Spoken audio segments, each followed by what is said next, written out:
नमस्ते, मैं डॉक्टर हर्षद। नमस्ते, मैं डॉक्टर अनिमेश। आज हम बात करने जा रहे हैं टोटल हिप रिप्लेसमेंट में इम्प्लांट्स टाइप क्या क्या है और कौन सा इम्प्लांट यूज करना चाहिए, एक इम्प्लांट के दूसरे इम्प्लांट के ऊपर एडवांटेजेस क्या है। तो अनिमेश सर, हमें थोड़ा ब्रीफली बताइए कि ये इम्प्लांट होता क्या है हिप रिप्लेसमेंट में और उसमें टाइप क्या है। So hip replacement is a ball and socket joint. We all know that. उसमें क्या होता है कि एक फीमर का कंपोनेंट होता है जो हमारे थाई बोन के अंदर हम डालते हैं, और एक कप होता है जो हम पेल्विस में एस्टाबुलम में लगाते हैं। तो ये बॉल और सॉकेट की तरह काम करता है। ब्रॉडली टोटल हिप रिप्लेसमेंट के इम्प्लांट दो टाइप के होते हैं, एक सीमेंटेड इम्प्लांट होते हैं, एक अनसीमेंटेड इम्प्लांट होते हैं। सीमेंटेड इम्प्लांट का मतलब कि हम मेडिकेटेड सीमेंट से उस इम्प्लांट को बोन में फिक्स करते हैं। अनसीमेंटेड इम्प्लांट में कोई हमें सीमेंट का इस्तेमाल करने का जरूरत नहीं होता, और वो बोन उसके ऊपर ग्रो होता है और वो बोन को इम्प्लांट को फिक्स करता है। So grossly cemented and uncemented. Now किस पेशेंट में सीमेंटेड इस्तेमाल करना है, किस में अनसीमेंटेड इस्तेमाल करना है। जो एक मेजॉरिटी ट्रेंड और ट्रेडिशन चला आ रहा है कि यंगर पेशेंट्स, रिलेटिवली यंग, उनमें हम अनसीमेंटेड इम्प्लांट यूज करते हैं दो कारण से। पहला कि उनकी बोन क्वालिटी अच्छी होती है तो बोन ग्रोथ का चांसेस ज्यादा रहता है। दूसरा कि लेस टाइम कंज्यूमिंग है, hence less chance of infection रहता है। जहां तक सीमेंटेड टोटल हिप रिप्लेसमेंट का सवाल है, वो हमको जनरली एल्डरली पेशेंट्स में इस्तेमाल करना पड़ता है, क्योंकि उनमें बोन क्वालिटी उतनी अच्छी नहीं रहती, तो बोन इनकॉर्पोरेशन, बोन का फॉर्मेशन थोड़ा डाउटफुल रहता है, हेंस हम उनमें सीमेंटेड इस्तेमाल करते हैं। हैविंग सेड दैट, मैं ये मैसेज भी नहीं देना चाहता यहां से कि सीमेंटेड में समय ज्यादा लगेगा, बिकॉज अगर एक पर्टिकुलर सर्जन सीमेंटेड अच्छे से कर पाता है तो वो उतने ही समय में सीमेंटेड टोटल हिप कर पाता है जितना कि एक दूसरा सर्जन अनसीमेंटेड में का सर्जरी करता है। सीमेंटेड अनसीमेंटेड, इसमें लॉन्गेविटी में कोई डिफरेंस है इम्प्लांट पर से, इम्प्लांट पॉइंट ऑफ व्यू? क्योंकि ज्यादातर देखा गया है इम्प्लांट फेल से ज्यादा इम्प्लांट बोन इंटरफेस पे प्रॉब्लम आता है बोन वीक होने के कारण। हाँ, तो जहां तक हम अगर जॉइंट जब रजिस्ट्री का देखें डेटा, तो इंग्लैंड का जॉइंट रजिस्ट्री जो है उसमें देखें तो सीमेंटेड जॉइंट रिप्लेसमेंट की longevity slightly better than uncemented total hip replacement है। However, gradually the numbers of uncemented total hip replacement has increased tremendously. So in years to come, we will be able to see that uncemented की longevity is overpowering or surpassing the cemented joint replacement.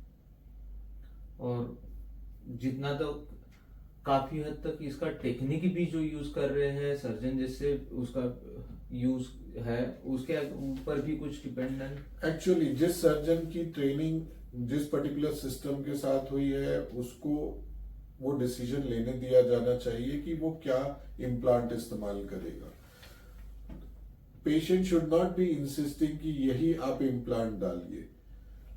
इस पे एक और आगे का step है जो मैं अभी डिस्कस करूंगा कि बेयरिंग सरफेस के बारे में। उस वक्त पेशेंट के साथ डिस्कशन हो सकता है कि क्या बेयरिंग सरफेस का इस्तेमाल हो, बट सीमेंटेड और अनसीमेंटेड सिस्टम के लिए let the surgeon choose what is good for the particular patient. इसमें सर ऐसे भी कर सकते हैं कि फीमोरल कंपोनेंट सीमेंट से, एसिटेबुलर कंपोनेंट अनसीमेंटेड, या वाइस वर्सा। यस, उसको हम हाइब्रिड सिस्टम बोलते हैं, जहां एक तरफ हम सीमेंटेड यूज किए ईदर द फीमर और द एस्टाबुलम, और दूसरी तरफ हम अनसीमेंटेड इस्तेमाल की, उसको हम हाइब्रिड बोलते हैं। तो वो भी पॉसिबल है।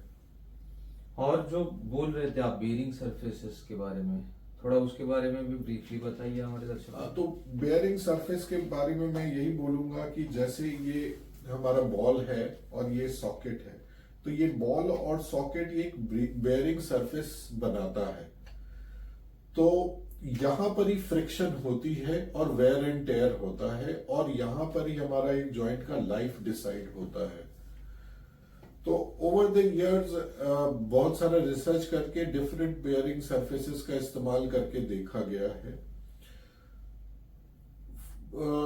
The most commonest bearing surface use is a metal head with a polythene plastic liner plastic cup, which we commonly call as metal on poly. दूसरे तरीके के बेयरिंग सरफेस होते हैं जहां पर सिरामिक का हेड होता है और कप भी सिरामिक का होता है, तो उसको हम सिरामिक ऑन सिरामिक बोलते हैं। इन दोनों के बीच का फेज अगर हम देखें तो हेड हम सिरामिक का इस्तेमाल कर सकते हैं और कप जो है वो हम पॉली का इस्तेमाल कर सकते हैं, जो सिरामिक ऑन पॉली है। इसमें कैसे सेलेक्ट करना है, क्या इम्प्लांट अच्छा है? सिरामिक और सिरामिक कॉस्ट वाइज बहुत थोड़ा एक्सपेंसिव हो जाता है, और तो अगर बजट का इशू नहीं है, if everything is taken care of, then आप कंसिडर कर सकते हैं कि सिरामिक और सिरामिक इम्प्लांट के लिए जाएं। सर ये सिरामिक मीन सेम जो टाइल्स के लिए सिरामिक यूज होता है वही काइंड रहता है सिरामिक, और ये नहीं, ये सिरामिक बहुत ही रिसर्च के बाद बना हुआ सिरामिक है, जो कि बहुत सारा प्रेशर लोड लेके भी ब्रिटल, जैसे टाइल्स जो होता है हमारा वो बहुत ब्रिटल होता है, उस पे जहां वजन आती है वो टूटने का रिस्क रहता है।